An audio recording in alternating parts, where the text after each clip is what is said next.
I can't complain. How are you today? Awesome. Absolutely. Second, there we go.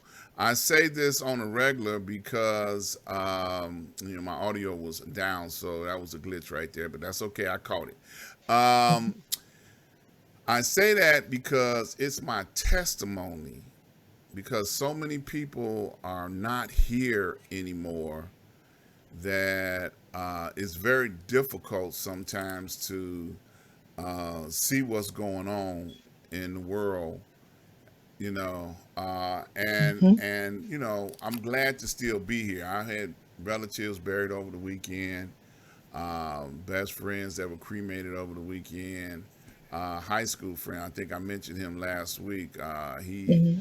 He had passed away, so they cremated him over the weekend. So uh, death is all around us, So to Hmm. be able to say that I am still alive and glad to be here is my testimony. I stand on that, and I'm going to continue to celebrate life every chance I get. Now you know. Hmm. One day at a time. One day at a time. One day at a time. You are so correct. So, look, this is not the show. This is only the promo to the show.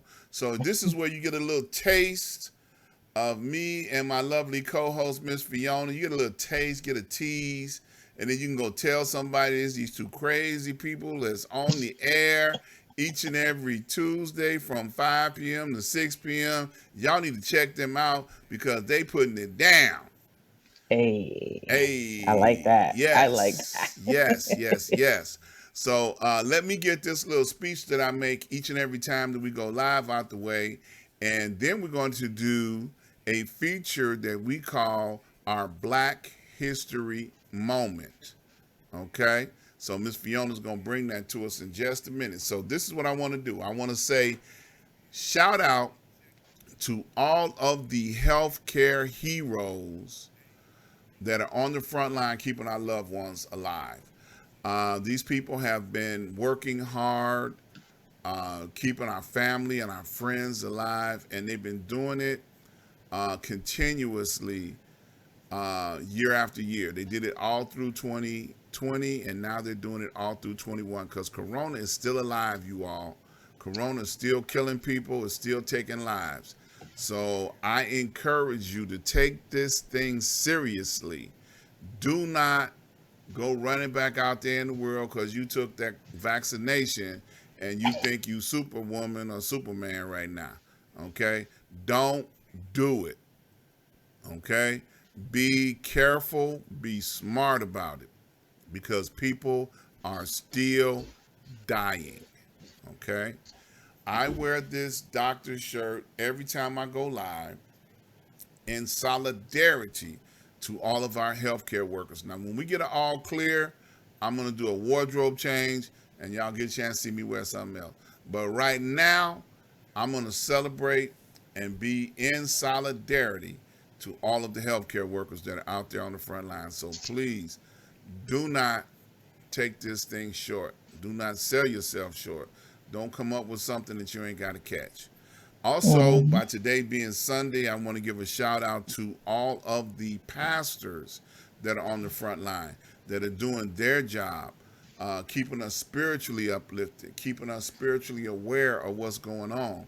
We need someone that can tell us what's around the corner, who's hearing from God, who knows what's going on. And if you don't know anybody that's able to do that, let me invite you to check out Dr. Lord Michael Hunt. Dr. Hunt is my mentor, and he keeps me fed and encouraged at a time like this. If you don't know, scroll down on my Facebook live feed timeline. You will find messages from Dr. Hunt on there. So please check him out. If you like him, you can go over to my YouTube channel. I have an entire playlist devoted to Dr. Hunt. So you can go over there, check him out, and you will find some knowledge, wisdom, and knowledge exceeding much. And how do you find my YouTube channel? You can go over to My website, ask-dr-ron.com. And when you get there, you'll be able to browse around, get a lot of good information, fill out a contact card. At the very top of the page, you'll see my link to my Instagram. You'll see the link to my YouTube channel. Click right there. You can subscribe, you can like, you can share all of the information that's on my YouTube channel. We need you to support us. Also, support all of our vendors. We have advertisers that support what we do, and it makes it possible for us to be able to be on the air to do what we do. So please support our vendors. We need your support, by doing business with them. So please do so. Miss Fiona's got several vendors up there that she knows personally, and everybody else I know. So support them. If you of the mindset to support black businesses or any business, these are the people that you want to click on and support. And they all got good products, goods, and services that you can do. So now, with that being said, it is now time for me to turn it over to Miss Fiona with our Black History Moment. Miss Fiona, what you got for us today? Today's Black History Moment is about Juneteenth and the 40 acres and a mule's promise to African Americans. I found this article and it was written by Miss Packman, and she is the communications director for the National Farms Union. So, a staple in our community is the promise of 40 acres and a mule. By the way, it's also the name of Spike Lee's film company. If we can recall, Juneteenth is the holiday which commemorates the day that the last slaves were freed in the United States in 1865. It was 2.5 years after President Abraham Lincoln ordered their independence with the Emancipation Proclamation, and then 2 months after the Confederate arms surrendered. The two events have a great deal to celebrate. It celebrates liberation, centuries of strength and resilience, significant culture, artistic and scientific achievement. But the day is also remembered of the systematic oppression that relentless suffering of the Black community has endured both in slavery and in freedom, as well as the countless broken promises of justice and equality.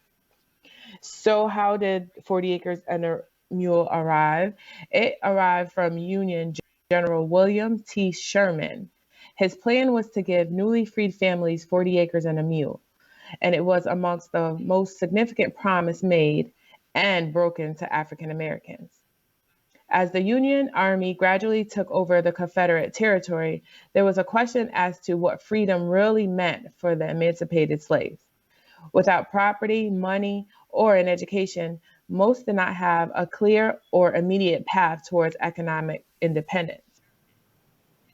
So Mr. Sherman in January 1865, he issued a special order field number 15, which commanded that 400,000 acres of property confiscated from the Confederate landowners be redistributed to Black families in a 40-acre plot.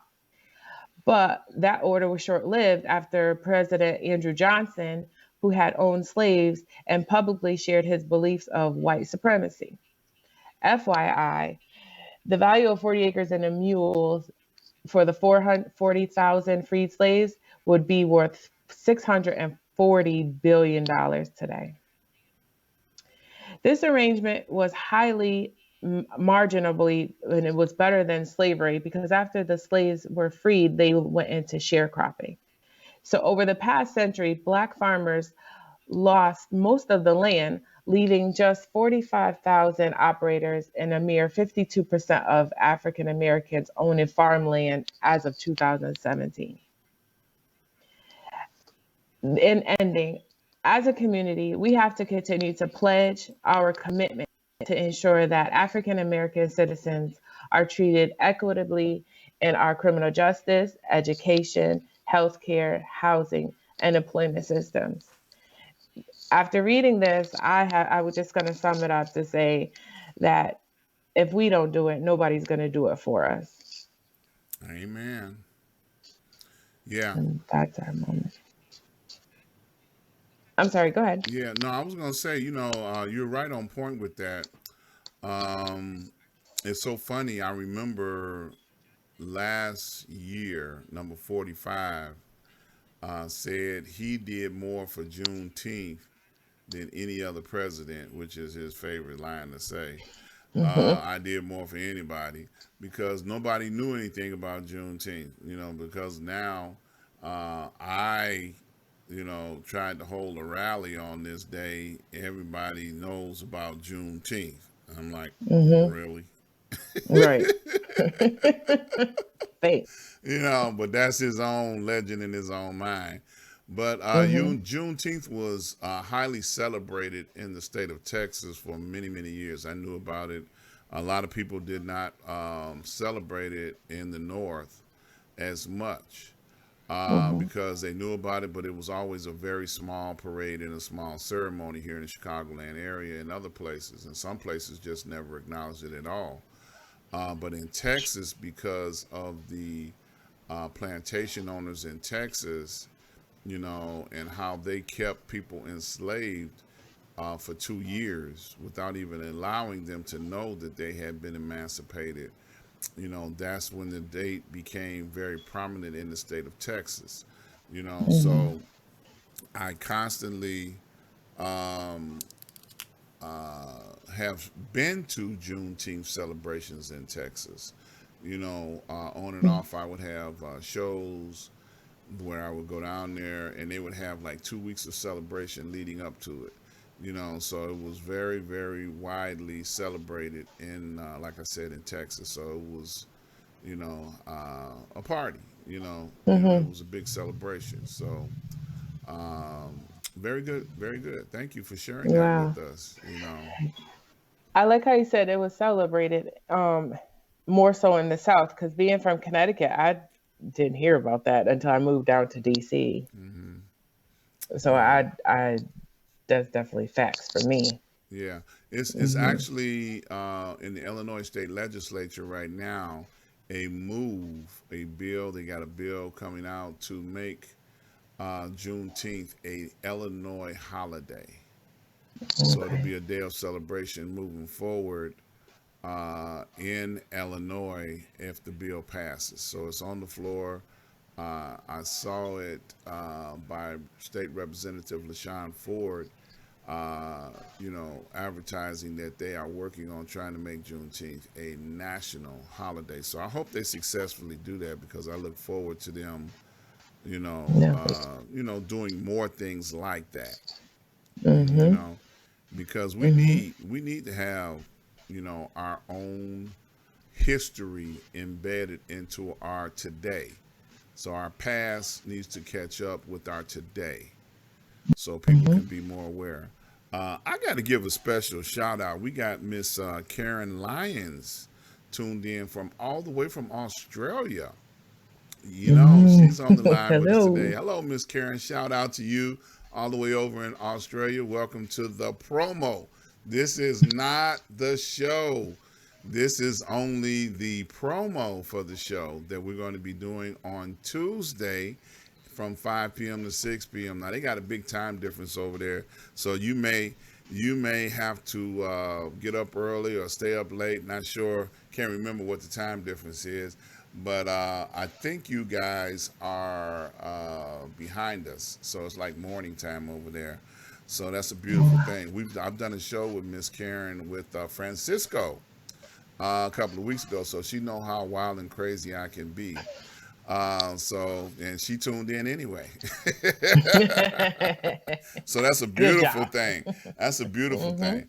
But speaking of Francisco, we are doing a retake of the show we did with Francisco on last week. He was my guest on the show last week on Tuesday. And, he's going to be coming back to be with us on Tuesday. For those that don't know, Francisco is what's his name? Chocolate Yoda or something? Chocolate Yoda. I knew you knew. Yeah, I knew you knew. For some reason I knew you was gonna know his name. Chocolate Yoda. That's Lord have hard. That's mercy. so easy to remember. I can't remember.